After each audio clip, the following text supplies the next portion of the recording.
Hello everyone, welcome back to civil engineering minds. तो हमने chapter 2 start किया था सॉम का, जिसमें हमने अभी तक लोड और स्ट्रेस के बारे में पढ़ा। तो अब हम स्ट्रेन स्टार्ट करते हैं। स्ट्रेन क्या होता है? Change in dimension divide by original dimension. ठीक है, स्ट्रेस की वजह से कितनी चेंज आई डायमेंशन में, दैट इज लेंथ चेंज हो जाएगी, वो इंक्रीज लेंथ हो जाएगी या डिक्रीज लेंथ हो जाएगी। ठीक है, तो या वॉल्यूमेट्रिक चेंज आया जाएगा, तो वही हम इसमें देखेंगे। ठीक है, जो ओरिजिनल डायमेंशन है उसके रेस्पेक्ट में। ठीक है, टाइप्स ऑफ स्ट्रेन, इसमें 4 टाइप्स ऑफ स्ट्रेन हैं।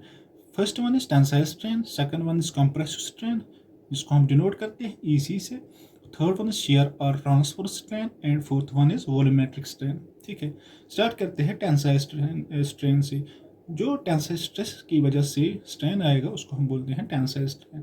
दैट इज, उसकी वजह से क्या हो जाएगा, लेंथ इंक्रीज हो जाएगी। That increase in length divide by original length. ठीक है, कितनी इंक्रीज हो गई लेंथ ओरिजिनल लेंथ से, उसको हम बोलते हैं tensile strain.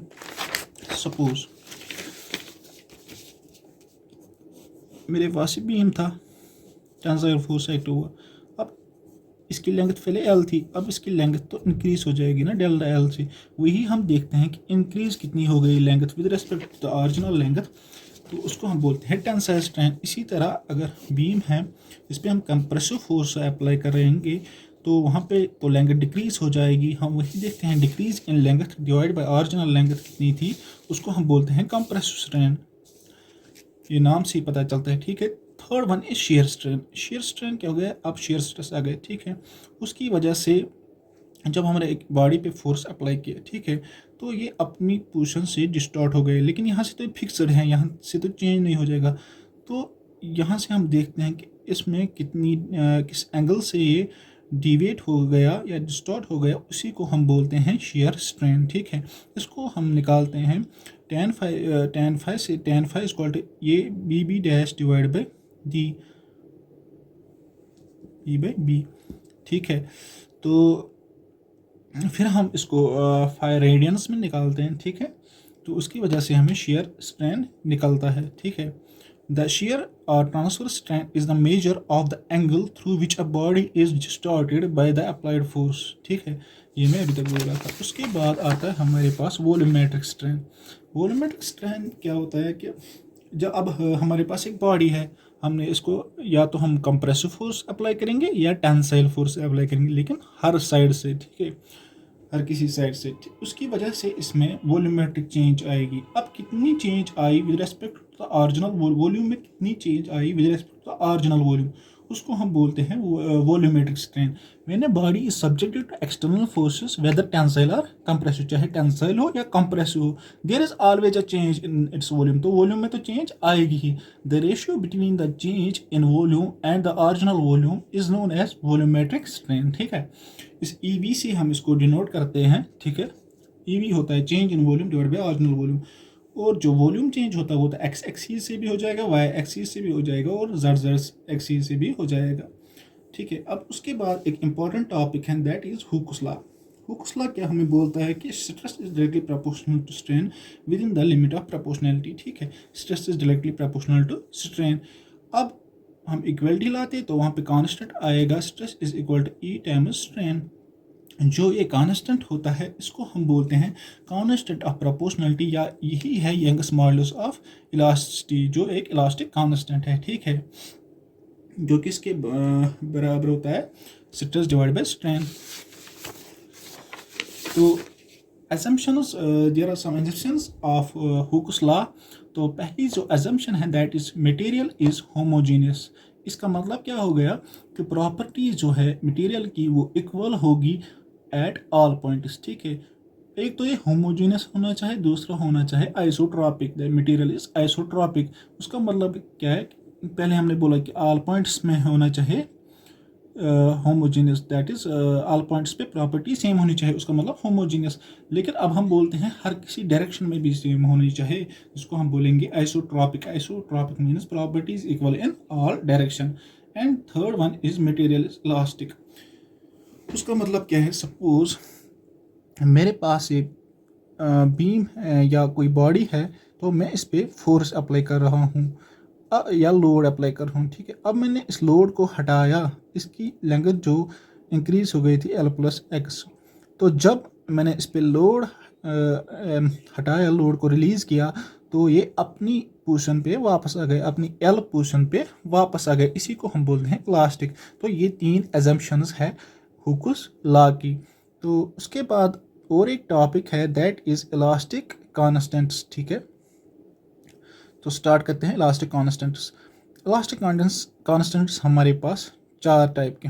First one is Young's modulus, दूसरा है share modulus, third one is bulk modulus and fourth one is poisonous ratio. जो यंगस मॉडुलस है, ये हमने अभी हुकस लॉ से निकाला, दैट इज़ जो हमने हुकस लॉ से निकाला था स्ट्रेस डायरेक्टली प्रोपोर्शनल स्ट्रेन। तो ई जो यहाँ पे है यही यंगस मॉडुलस है। ये हमें कैसे निकलेगा, जैसे हमने हुकस लॉ से देखा stress is equal to E times strain. तो ई हमें निकलेगा stress divide by strain, direct stress divide by linear strain, ठीक है। ये हो गया यंगस मॉडुलस। उसके बाद आता है शेयर मॉडुलस।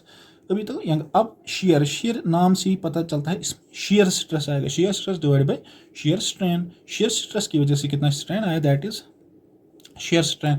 तो वही हम निकालेंगे, shear stress divide bye shear strain, इसको हम बोलते हैं शेयर मॉडुलस। इसको उसका दूसरा नाम है modulus of rigidity. Shear modulus is also known as modulus of rigidity, ठीक है। उसके बाद आता है बल्क मॉडुलस और इलास्टिक और वॉल्यूमेट्रिक मॉडुलस, ठीक है। अब वहाँ पे शेयर में शेयर फोर्स आ रहा है, तो यहाँ पे वॉल्यूमेट्रिक आ रहा है, तो यहाँ पे क्या आएगा, के से हम इसको डिनोट करेंगे। इसमें normal stress divided by volumetric strain, यहाँ से भी नॉर्मल स्ट्रेस आ रहा है, यहाँ से भी नॉर्मल स्ट्रेस आ रहा है, यहाँ से भी नॉर्मल स्ट्रेस आ रहा है, लेकिन इसकी वजह से वॉल्यूमेट्रिक स्ट्रेन आएगा। तो वही है normal stress divided by volumetric strain is called as bulk modulus, ठीक है। और जो चौथा वाला इलास्टिक कांस्टेंट है that is Poisson's ratio. Poisson's ratio को हम म्यू से डिनोट करते हैं, और ये होता है बराबर lateral strain divided by longitudinal strain, ठीक है। सपोज मेरे पास एक बीम है, या तो कंप्रेशन आएगा या टेंशन, हम टेंशन ही ले, ठीक है। ये इसका क्रॉस सेक्शन है, ये इसकी लेंथ है L, ये हो गया B, ये हो गया D।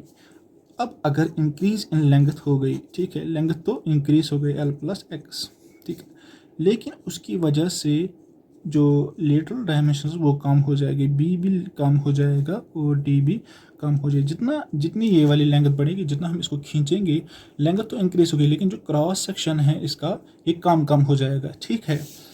तो इसको बोलते हैं हम लॉन्गिट्यूडनल लेंथ की वजह से जो लेंथ इंक्रीज हो जाएगी, इसको हम बोलते हैं हम लॉन्गिट्यूडनल स्ट्रेन, ठीक है, अलॉन्ग द लेंथ जो हो जाएगी। और जो यहाँ पे साइड्स से हो जाएगा, अगर सिलेंड्रिकल होगा तो डाया होगा वहाँ पे, ठीक है।